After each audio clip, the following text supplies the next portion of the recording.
Hey everybody, it's Erin-Coiffel-Barker. Welcome to another episode of the Trash Talking and Giving Back podcast. This is my co-host, Joe Sinagra. He's the operations manager at Myers Containers. This podcast, all about Myers, a very family-oriented business here in Vermont, but also super involved in giving back in our community. We do have a guest for you today. We've got Dan Osman from Camp Ta-Kum-Ta, but before we get to them, Joe, you've usually got something kind of fun for us to chit-chat about here. So I'm looking forward to hearing what we've got this week. Well, no, I was thinking about Erin. It's been a busy week with everything going out, so I don't have really any on-topic items for this week. Because it's been a little bit of a whirlwind week. Okay, fair. We can just talk about what everyone's been talking about, which is how it just hasn't stopped raining forever. It hasn't. Hopefully our flowers will start blooming a little bit more and everything. So, fair. Which hopefully we'll see soon. Look at you looking for the bright side of that rain. Well, yeah, I'm usually a guy glass half empty guy, not the other way around. Well, you did it. What is it like for your guys? What is the vibe like in the morning when it's just been raining, or if it's like a miserable rainy day? Because do most of your guys they get to stay in the truck, or sometimes some routes they have to get out and no, a lot of routes they have to get out, open gates, for dumpsters at gas stations and places like that. And then we do a lot of what's called backdoor stops, where you have to go up and pull the totes back out. I've been meaning to upload the video I talked about recently of the raccoon on top of our trash truck driving, but it made me think, did you see the viral video going around of the lady who got pulled over and the raccoon was smoking meth in the front seat? So I didn't watch the video, but I saw the screenshot of the raccoon in the front seat. I'm petrified of raccoons, so it's a funny joke around people who know me. I really don't like raccoons. I think the world would be a better place if we didn't have any, frankly. What is their purpose? I don't know, but to annoy me. They say bees pollinate the flowers, right. Goats eat your grass. What is the purpose? You don't eat raccoon. Oh, I guess people make hats?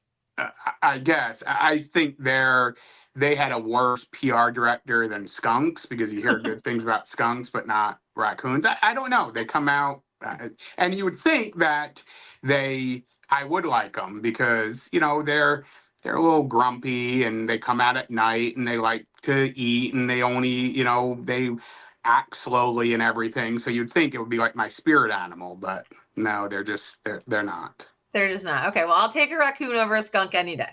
Well, likewise. Okay. Let's I guess it seems like a good time to bring Dan in. We'll see. We'll get his take on raccoons over skunks. Joining us today is Dan Osman, who is the development director at Camp Ta-Kum-Ta. It's a very busy time, as they're kind of maybe the calm before the storm, getting ready for this season up at Camp Ta-Kum-Ta. Dan, before you give us the Camp Ta-Kum-Ta elevator pitch of what it's all about, though, what is your take on raccoons versus skunks?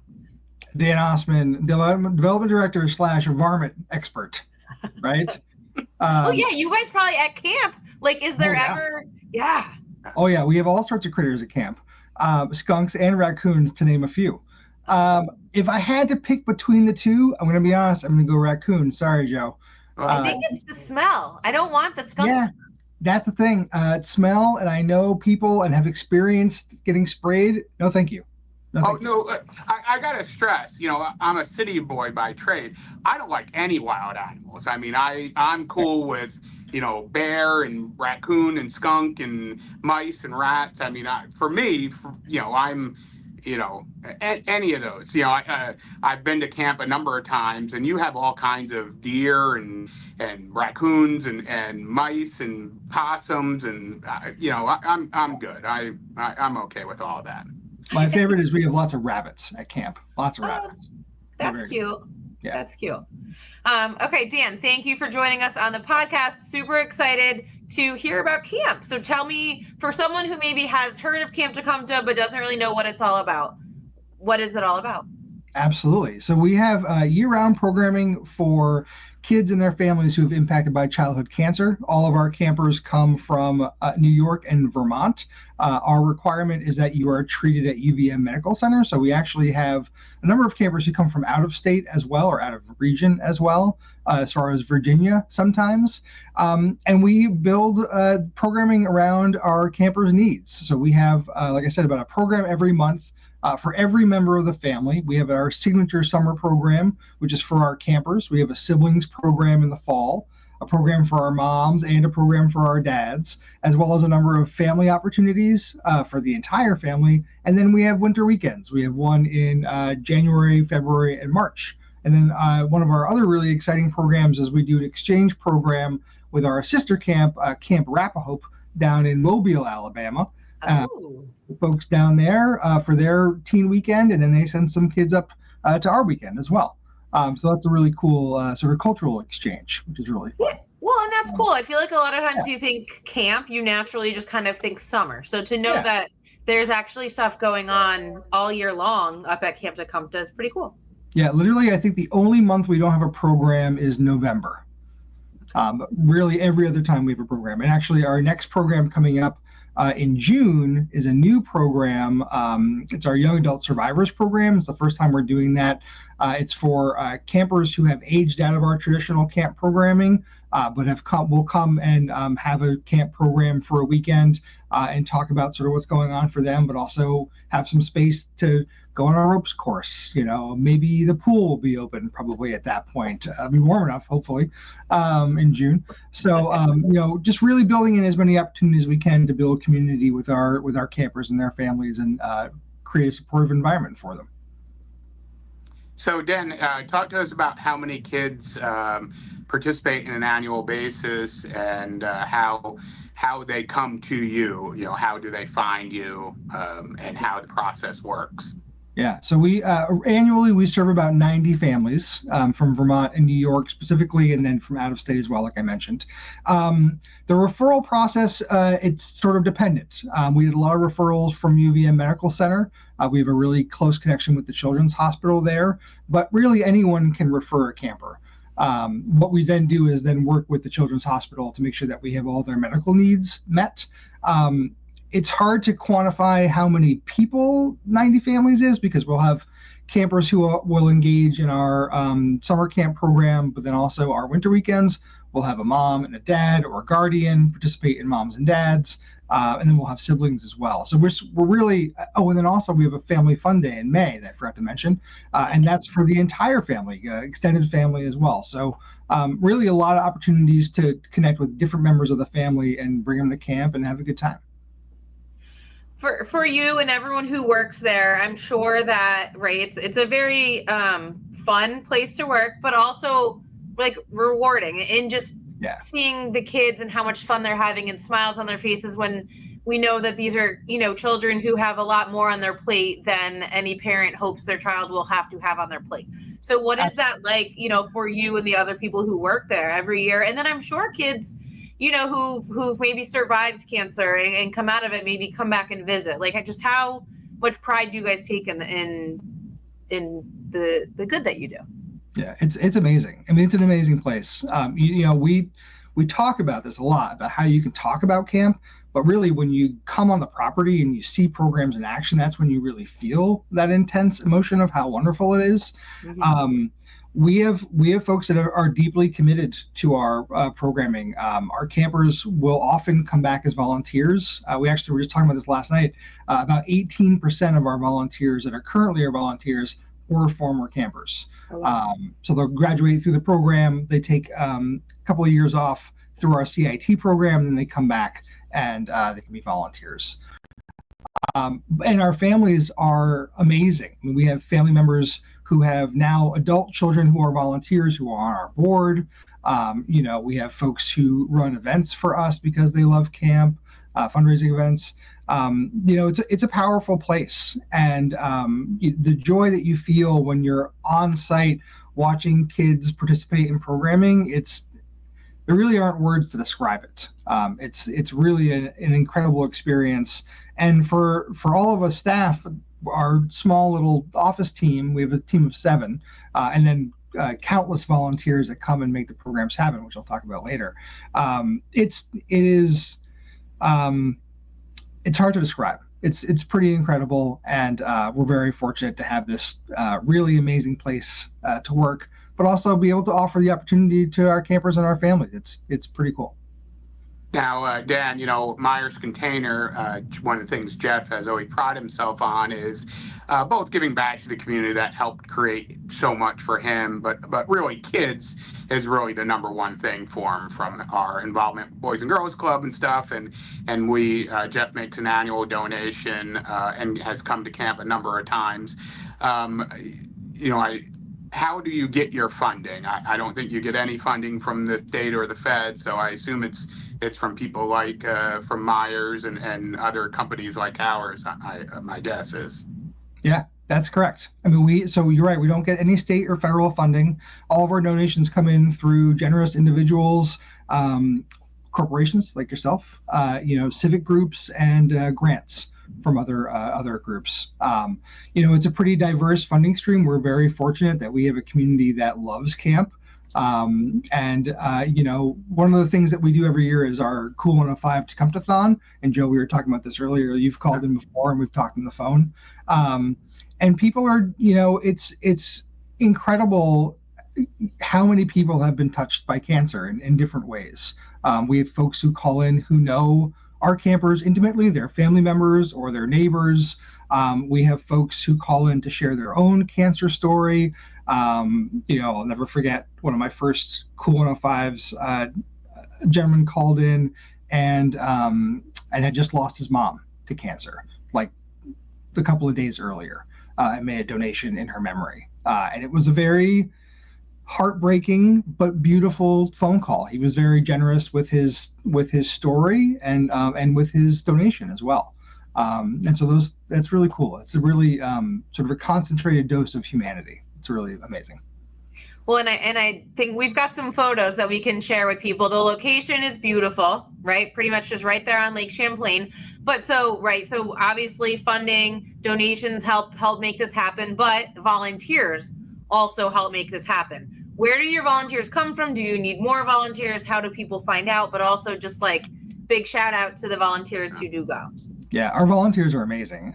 So for our summer program specifically, there's fire pit right there. They come from all over. We have folks that come from as far as California to volunteer, all over the U.S. And for the summer program, we'll have about 130 volunteers on site for that program alone, from all different backgrounds, right? We have real estate agents, accountants, teachers, all sorts of people. It's really amazing watching that community come together, and they're so creative and wonderful. The example I always think of is, obviously when the world shut down for COVID, we had to sort of completely pivot. How do you do camp virtually? That's like, yikes. So our volunteers, they put together a program that included things like a virtual scavenger hunt where they took 3D images of all the buildings inside and out of camp, and kids could go in on their computers and find little like coins and things inside the buildings. That's amazing that was able to happen in such a short amount of time. And the volunteers are really, they really are the energy and the passion behind making camp happen. Those are our program volunteers. We also have community volunteers who help out before camp starts, who come in and open camp. We have 103 acres in South Hero, 28 buildings. And that to open that up with a small team of 7, 2 of which are facilities, it's a lot of work. Mowing the lawn alone is a lot of work. And so we're very thankful to have folks come in for community days pretty consistently from all over and spend a day or a half day with us, planting flowers, mowing the lawn, painting cabins, doing that kind of stuff. It's great. We couldn't do it without them. I think, there are so many worthy organizations all around the state, and it's so hard from a community standpoint to you want your dollars to go every place, but you can't. And one of the things I'm always fascinated by your organization is how unique some of your fundraisers truly are, and how they're not your typical, barbecue, donate $50 and come for a barbecue. So, you do your motorcycle rides and you do the phone-a-thon, but some of the stuff, I went to a couple of events that weren't your typical barbecue up at camp. It's kind of a higher end lobster and shrimp boil for Erin, our former Southern Belle, here with us. So maybe talk a little bit about some of those fun events you have.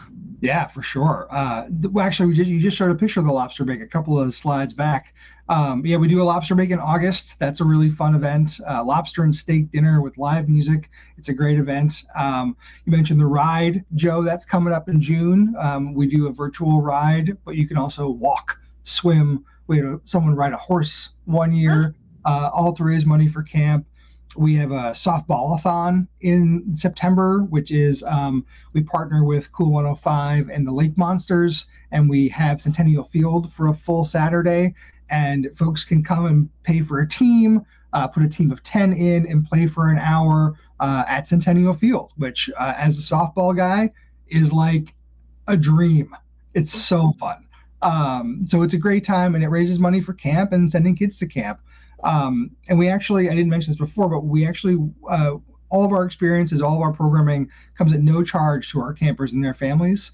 They attend at no cost to them. So it's important that we raise pivotal funds through events, through fundraising opportunities to make sure that camp happens for them. What's something about Camp Ta-Kum-Ta that you find you're surprised people don't know, or something that you wish more people did know? I think one of the common misconceptions about camp is, I get it all the time. It's an interesting conversation to have. People ask, is it sad? Is it a sad experience? And, there is a component of sadness to it. We certainly have lost campers over the years, volunteers over the years to cancer. But camp is not, that's part of the experience for sure, and it looms a little bit, but it's not the experience. Camp is this wonderful, joyous place with singing and laughter and pranks at night. It is a really concentrated dose of joy, and really, really wonderful. So that's the only sort of common misconception about camp that I often for questions. Yeah, if I was at camp when Joe was there, we'd go hide the stuffed raccoon in his room. Yeah, exactly. Fun fact: I was never a camp guy. I never went to a camp. So really, no. I am a city boy. City boy. Sports camp and stuff like that. But no sleepaway camps. Well, Joe, you should come hang out. Absolutely. Yeah, absolutely. Because me riding a horse is something people want to see all the time. Good news. We don't have horses. Even better. Yeah, there you go. Perfect. Just to piggyback, Dan, though, off of what you were just saying about people asking if it's really sad, I feel like it's one of those things where it's like a sad's not the right word, right? Or if it is, it's like a good sad. Like it's like seeing these kids being able to like just have fun, but also be having fun with other kids who are having like similar struggles as them and connect to that, I think is like has to be amazing. Because even in their regular, normal everyday lives, they're going to school, but they're, maybe it's different than with the other kids. So it's like they're able to just kind of feel like they're one of the rest of the kids, and they know that their medical needs or people are looking out for them, but they're able to kind of not have to sweat that, but connect. And I'd imagine that they all make these friendships and meet people that they stay in touch with year round. Right. I mean, really, camp is about community, and the campers who come to camp, the cancer journey is so unique to each person, but it is still the cancer journey. And so, when you go to camp and you meet a kid who has gone through a similar thing, or a young adult who's gone through a similar thing, has had to miss school because of treatments or miss out on things like their prom or sports, that's all people can relate to there. There's a lot of relation in that. And the same is true for our siblings of our campers who come to our siblings program, our parents who attend our moms and dads weekends, the the fear of having a child with cancer, during treatment, but even when they're in remission, that's a unique experience that really the community of parents at Camp Ta-Kum-Ta have bonded over. And it's not all about that. Sometimes it's just about being in the space together as well, but knowing also that there's an understanding of the experiences that everyone shares. And that's a unique and powerful community to be a part of. So Dan, if people who are watching, listening to this want to get involved, they want to donate, they want to come and experience, how do people find you, and how do they get a hold of you? Yeah, well, we're never far away, but you can go to tacumta.org. That's our website. There you'll find all of our events that are coming up. If you want to participate in one of our fundraising events, all of our programming opportunities are listed there as well, with volunteer opportunities listed as well. If you want to come to do a community day with your office, there's opportunities for that as well. I mean, it's all right there. So that would be the spot to check out. Also, we do a lot of posting on social media. We're on Instagram and Facebook primarily, so check us out there as well. Oof, Joe's a big TikTok guy, I recently learned. Are you? Love TikTok. Love TikTok. I haven't even downloaded it. Can I now or no? Oh, absolutely. We still, we're in that reprieve area. So, Okay. Okay. Nice. All right. Well, Dan, before we let you go, last week, Joe shared with us that he loves scouring social media when prom season rolls around. More so his wife and daughter. Right. For the record, it's my wife and daughter, and I get the side effects or the shrapnel from it. So it's not Joe. I'll be honest on my guilty pleasures, but yes, looking at TikTok, all Joe. The prom photos he gets from his wife and his daughter. Correct. So we all decided to look and try to find some old prom pics. And Dan, I know we got you in on it. Couldn't find any prom pics, but you did find some really good throwbacks to like high school. And so we've included those in the mix. So Ben, when you're ready, I'm anxious to see who we're going to see first with their prom style. I can just imagine. I know. I didn't give him that much of a heads up that I was ready to do the prom pic. So he's probably like, Erin, there we go. Who's it going to be? Who's it going to be? Look at Ben. So this is our producer, Ben. Look at you, Ben, with the white suit on. I love I it. like it. I like Yeah. it. Like, what's 2001. wild to me though is from 2001. These are both from 2001, and you went with such different like fashion Oh, trends. yeah. What can I say?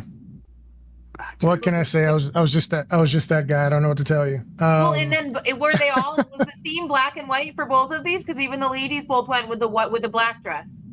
No, it was not it was not. Okay. I don't know what happened. There was no theme I was following. The one on the right is an Easter suit. Okay. So that's what that's about. And that's the one I had. So that's what I wore. And then the one on the left was a legitimate tux I had to rent. It was my first time doing that. So it's kind of a big deal. So That's awesome.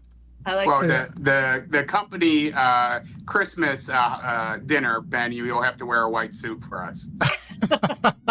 I'll be ready for that. But I got one more. I got a couple more here. Let's go with the next one. All right.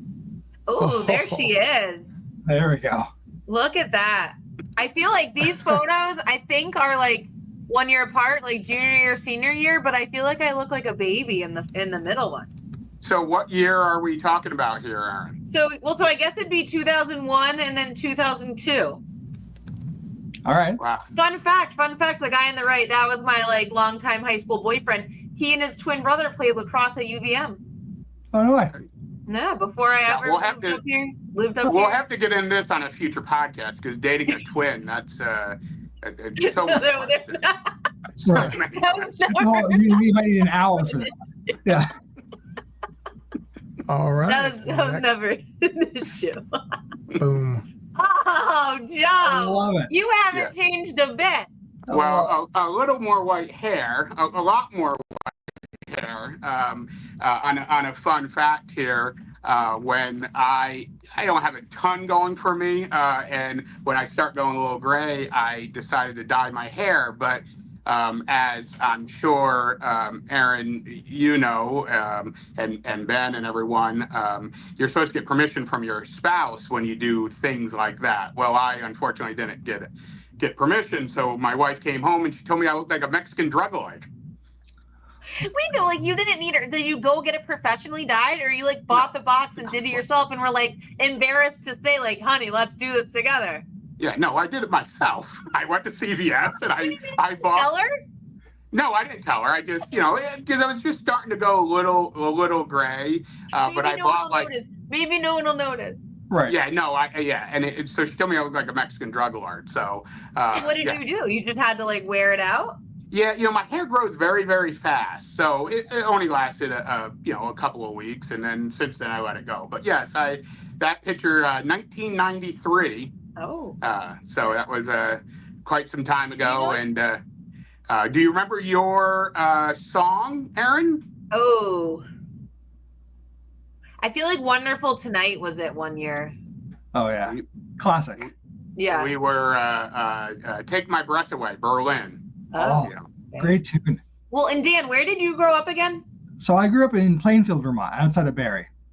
So what high school was that? Oh, look at this guy. Look at this guy. Well, look at that computer. Yeah. You do it, Joe. Is that what the computer you're doing the podcast from looks like? Absolutely. With a little hamster running on the background. Yeah, right. Keep it going. Smoke from the back. So these pictures, the one in the bottom, the Carmen Sandiego sweatshirt's a dead giveaway. That's middle school. That's probably like 5th or 6th grade, if I had to guess. Top right, that's my senior in high school photo for the yearbook. And then the guy giving the finger guns, that's a sophomore in college. Oh my goodness. Like that's the only thing missing is the laser background. I definitely have some school photos with the laser background. Yeah, it's tremendous. The computer is amazing. I lived on a 3rd floor walk up and I remember carrying that thing up 3 flights of stairs. It was really heavy.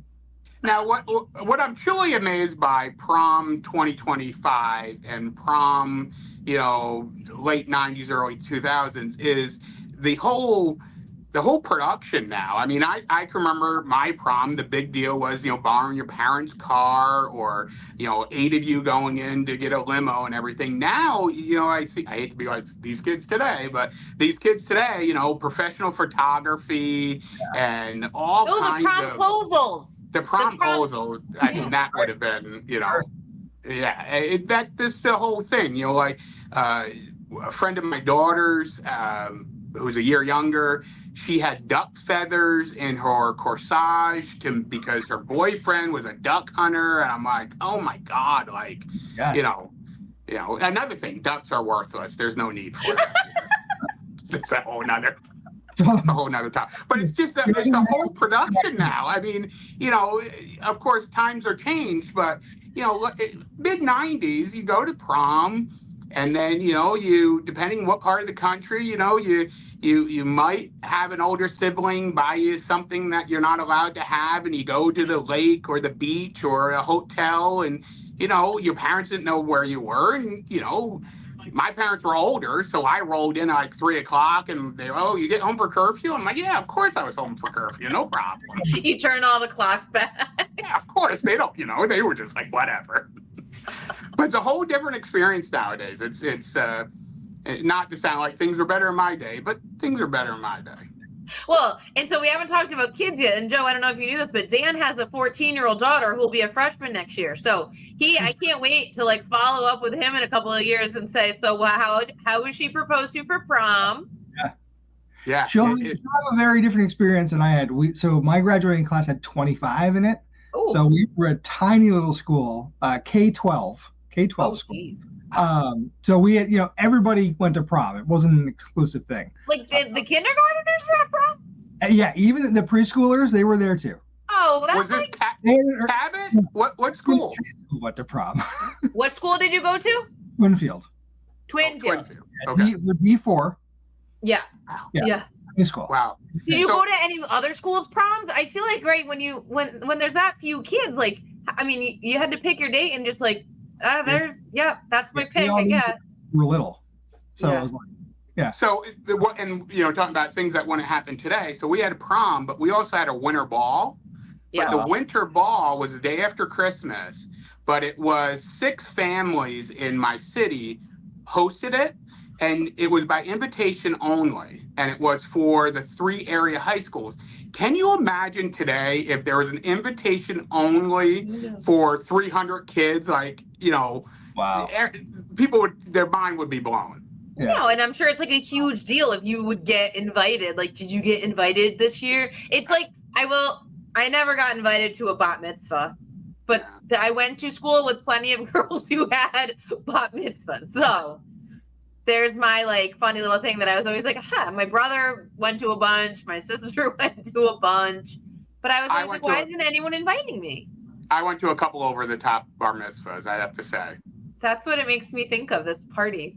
Yeah. So it's just a whole nother, just the whole prom thing. It's just a whole nother level. It's just amazing. And yeah, I had a boy and a girl, so I went through both sides of it. So it's a whole different world. Well, hey, if I send Jack to Twinfield, he can go to prom in 2 years. Absolutely. That is wild, by the way.